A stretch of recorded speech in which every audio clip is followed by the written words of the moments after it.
ঘটনাটা ২০১৪ সালের কুমিল্লা চান্দিনা উপজেলার এক অজপাড়া গ্রামে। আমাদের গ্রামের একেবারে শেষ মাথায় ছিল এক লোক, নাম ছিল আবু জালাল। লোকটা ছিল বখাটে, বদমেজাজি আর ভয়ানক রকমের একরুখা।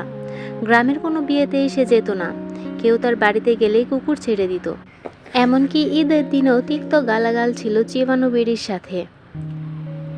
তবে তার একটা কথা সবার মুখে মুখে ফিরত, মরার পর আমি সবার ঘুম হারাম করে দিব, আমি শান্তি পাবো না, তোরা পাবি কেমনে। এ কথাটা সবাই হেসে উড়িয়ে দিল। একটা ঘটনার পর সবাই আর হাসেনি। সেই ঘটনাটি আজকে আমি শেয়ার করব আপনাদের সাথে।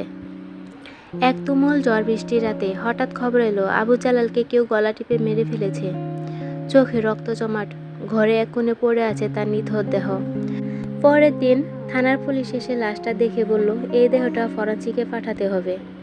গ্রামের মানুষজন যেন স্বস্তির নিঃশ্বাস ফেলল। কেউ কান্না করলো না, বরং কেউ কেউ তো মিষ্টি বিলালো। শেষমেশ আমাকে সহ 4 জনকে দায়িত্ব দেওয়া হলো লাশ শহরের হাসপাতালে মর্গে নিয়ে যাওয়ার জন্য। সঙ্গে গেলেন হাশেম মাতব্বর।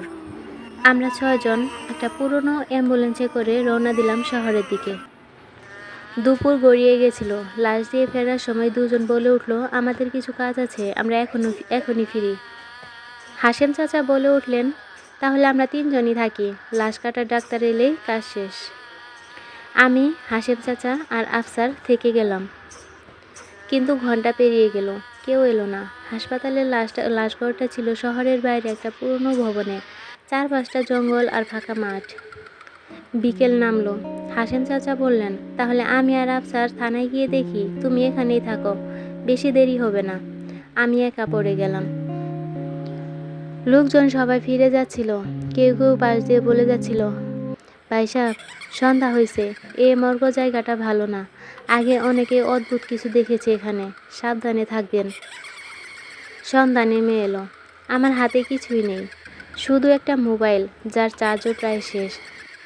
মশার কামড়ে বিরক্ত হয়ে বাইরে একটু হেঁটে এসে বসতেই শুনি, শফিক শফিক। মনে হলো কেউ আমাকে ডাকছে। আমি উত্তর বললাম, হ্যাঁ হ্যাঁ, আসতেছেন? কিন্তু কেউ এলো না। বৃষ্টি শুরু হলো। হঠাৎ তীব্র বাতাসে মর্গের দরজা ঝনঝন করে উঠল। আমি তাড়াতাড়ি ভিতরে চলে গেলাম। ঘরের ভিতরটা অনেক অন্ধকার। মাঝে মাঝে বিদ্যুৎ চমকালে আবু জালালের মুখটা দেখা যায়, চোখ খোলা, ঠোঁটে অদ্ভুত হাসি।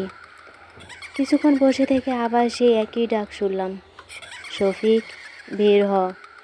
ডাকে কেমন জানি একটা চাপা ভয় জড়িয়ে আছে। তারপর কি হলো জানতে চান? তাহলে চ্যানেলটা সাবস্ক্রাইব করে পাশে থাকুন বন্ধুরা। দেখা হবে পরবর্তী ভিডিওতে নেক্সট পার্ট নিয়ে। আল্লাহ হাফেজ, টাটা অ্যান্ড টেক কেয়ার।